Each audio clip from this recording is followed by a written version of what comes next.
My name's Kenny Dyal, and welcome to Season 2 of the Scuba Diving Podcast. First of all, Melissa, thanks for coming on. Thanks for having me. Love it. So you're a mom. Yes. So about a month ago, I was on the Kelly Clarkson show. My son had an absolute meltdown. You have never been scuba diving. That's sad. Yeah. We need to change that, Kenny. Well, it's knowing where you're from right now, right? Right. But you're a mom, you've got some kids. Within a few years, they'll start getting into that age range. And you're kind of going in blank. Right. And most of the time it's fine. Yeah. But there are definitely some things to watch out for. Let's say, I want to get my kids scuba certified, and I obviously know nothing about the process, and I've never been scuba diving myself. What do I need to know going in that most parents don't? Let the kid be in the class, and as tempting as it's going to be to try and be there, at least for the initial pool training part, because that's really where the connection's made, and that's where it's either going to launch or it's not. If you can kind of just be out of visual range, it's so tempting. You want to be there and you want to watch, but what happens is they care more about you than some random instructor. So do you find a lot of parents want to hang by and Every watch parent. Most parents. And then it distracts the child and you can't do your job properly? Yes, it makes my job, it's a lot of work, I'm not gonna lie. It's definitely something you can get pretty fluid at, but it doesn't ever, you still have to give it 100%. And the wild cards are what can really throw you as an instructor, and that's usually by having people watching, so now you're addressing two people. This is not like learning a sport. This is not like learning a hobby. The child is gonna worry about what the parent thinks. Do you find the kids are scared going in, or the parent is scared? It can be either or. Okay. And sometimes the parent is nervous and the kid's like, I'm fine. Right. And sometimes it's the opposite. But either way, a scuba instructor is not there to teach you, okay, grab this one, push that one. Yeah, we do that. That takes 10 seconds. But we're there to help people overcome the natural reaction to say, this is not natural. So that's what our job is doing. Why can't I do this? I don't understand when I push this, I'm going most of the time we're there for that one or two that gets nervous, needs some extra time to overcome. But when you introduce a parent or even a significant other, it's not always just a parent, it's just you introduce someone else that's watching, you now have taken the attention going like this. Right. You already need pure focus and it's still a lot of work. Right. But now they're going like this. And a lot of times the kid is worried they're going to disappoint their parent. Right. Or what are they going to think? Anybody that's not in the class shouldn't be in that class. And it's tempting. They're going to be asked time and time again as an instructor. I can't tell you, I've hundreds of people start crying on me. It happens. Overall, most people love it. And even those people, by the end of the day, are like on cloud 9. But that initial going from this world to that one is where the focus is. And people are less likely to cry to a stranger and just suck it up. If I'm like, nope, right. Melissa, I need you to put this back on. I need you to go back down. All right, let's go. You're like, oh. But if it's your parents, you're going to go, I told you I didn't want to do this. Or if it's a spouse, you're dragging me into this. I've had divorce level fights happen. And I'm like, hey, I'm no part of this. I'm going to just go back over there. Yeah, 'cause they get scared. Yeah, and so people want to project that onto somebody. I'm scared. I'm mad. I want to blame this on that person. Right, that's true. But that initial pull is where all the risk is, as far as where things can go sideways. Okay, so let's say I bring my child to get scuba certified, and I'm off to the side, I'm following your rules, and then suddenly he starts to panic, and I can see he starts to cry. In that moment, my reaction as a parent is going to want to run over there and comfort him. That's what I'm thinking. What would you tell me to do in that moment? Try and resist. This is the same thing we tell people that want to pop back up out of the water, because your natural instinct is to come back up. Mm-hmm. What we tell them, when you first go down, this can all feel weird on your face. But resist the urge to go to the surface. If you overcome and swallow that initial pill, hey, I'm still alive. Right. The same thing would go. Now, there is a case where it's rare. We've done big scuba camps. Every so many, you get somebody. I had a kid on the deck of the spring we were at, it looked like a cartoon. He was on the ground kicking his legs and going like this. I'm like, I didn't know people do that. I thought that was just something in the cartoons. In a cartoon, yeah. And this kid was screaming and he goes, I don't want to do this. And my assistant at the time, I didn't know this was going on. She was at the top. I was down with everybody else. I was like, where's her and that other guy? They just went up. I popped my head up and she goes, Go back down, go back down. I'm having a freak out moment. Go back down. I don't know what to do. At the end of the day, a scuba instructor is responsible for their safety. It's considered a first responder role. So we have the ability to at least keep harm from happening. We can't make them stop screaming at us. Right.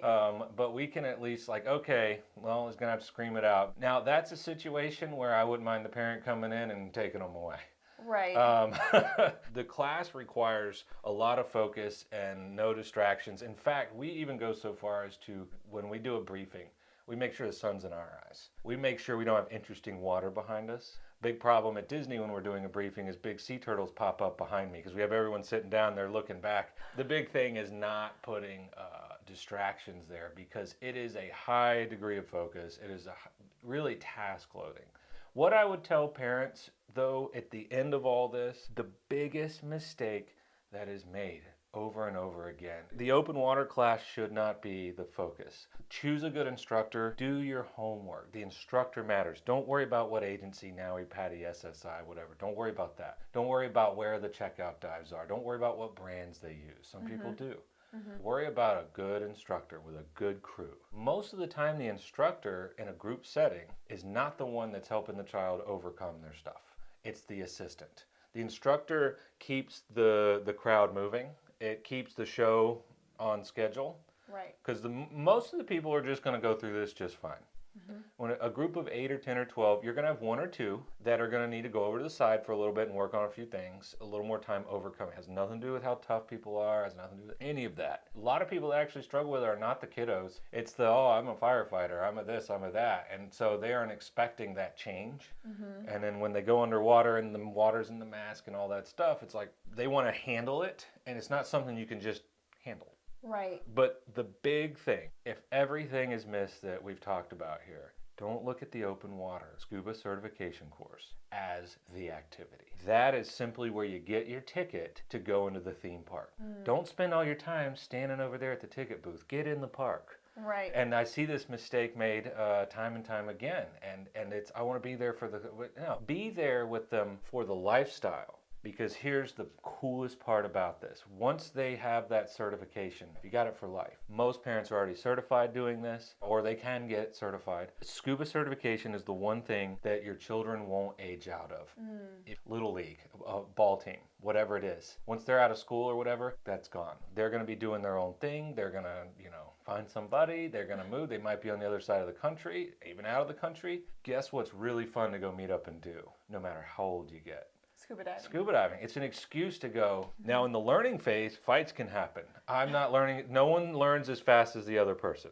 Nobody does. Focus on after the course. That's really where your focus should be. That's where you will, as a family, whether it's your spouse or children or whatever, take it and run, and that's where you'll have that for the rest of your life. And when kids get older, they still meet up, and I've had people tell me this. At Disney, where my other job is, we take divers into the aquarium, and it's Disney World, so it's where families meet up. You'll see the whole family most of the time. There will be a whole family in the group, so we're together. Okay, cool. And then the family is not diving, they're playing with them in the windows, in the restaurant or whatever. So this is something that when the kids are 20s, 30s, 40s, and then eventually what you see is a family that's been diving together for 10, 20 plus years. Usually the dad's helping the kid or the parents helping the kid get their gear on and off, and it flips. And I've seen, parents get into their 70s, and now the children are the full-grown adults with their own children, and they're helping, get that gear out. It's not like other activities.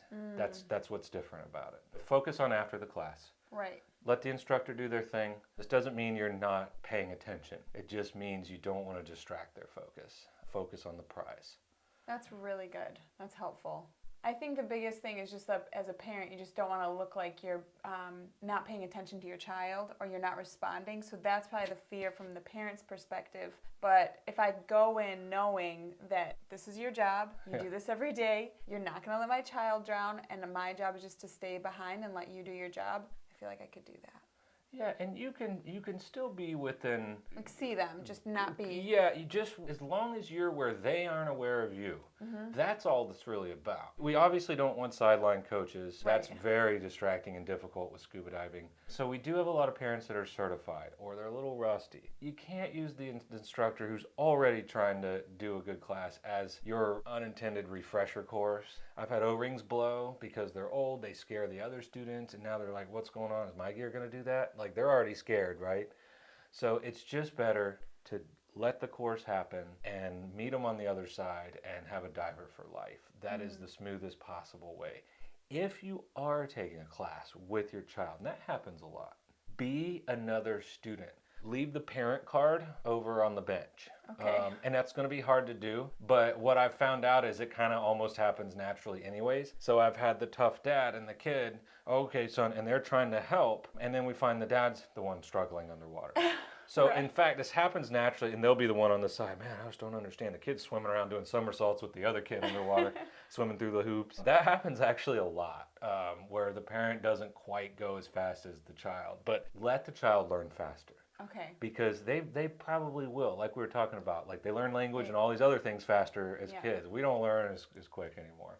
Be a dive buddy. Don't be a parent once you're in the water. Okay, that's helpful. Both of you focus on the instructor. And if they're asking you, say, don't ask me, ask the instructor. There's a line. You help as a buddy, you help with certain things. But you don't want them relying on you during the course. They can rely on you after the course. But the goal of any scuba diver is to be self-reliant. You always dive with a buddy, but two self-reliant buddies. So if all my gear goes haywire, I know that you have gear that you can share with me and we can go back up to the top. Okay, that's super helpful.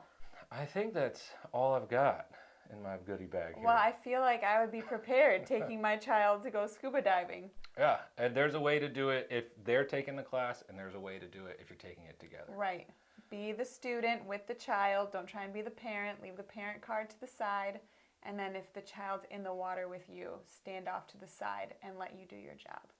Yeah, you don't want to break that instructor-student focus. Right. Right. Doesn't mean you have to not be aware of what's going on. Like, we've heard people saying, oh, we've heard about these things in public pools. Right. It's a group setting. It just doesn't happen in scuba diving. Right. I don't even know of a case. Could it have happened? Maybe, but I've never heard of it. We're not bringing anybody into a closed room. Usually an instructor with a few instructors. Right. And if that's your big fear, make sure there's, guys and girls teaching. Are there other people in the group? Is this pool somewhere, this isn't just the instructor and the kid in the backyard pool. Right.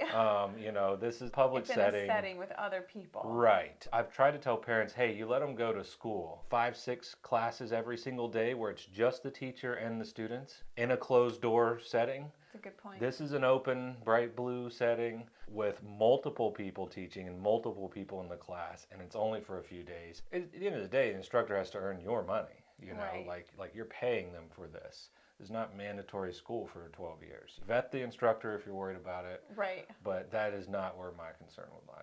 So is it Melissa Lea Hughes? Yes. I know you have two, but I know you have your main one. Yeah. So I have Melissa Lea Hughes, and that's on TikTok and Instagram, and then Facebook is Melissa Hughes. Okay, so it's Melissa, Melissa, and then Lea. Lea. Hughes. Yes. Boom, Yep. got it. All right. Thank you. Thank you. All right. Thanks for listening or watching if you're on one of the supported video platforms. If you want all things Sweetwater, like a signed copy of my children's book, merch like this shirt or the hat, online courses, or if you want to advertise for your dive facility, if you just want to follow us, go to sweetwaterscuba.com. You can follow my TikTok at Kenny_Dyal, KENNY_DYAL. Our Instagram account, Sweetwater_Scuba. Of course, the Down to 60 channels on all major platforms, and everything else we're doing to lift the underwater world. Thanks for being here, and let's show the rest of the world the rest of the world.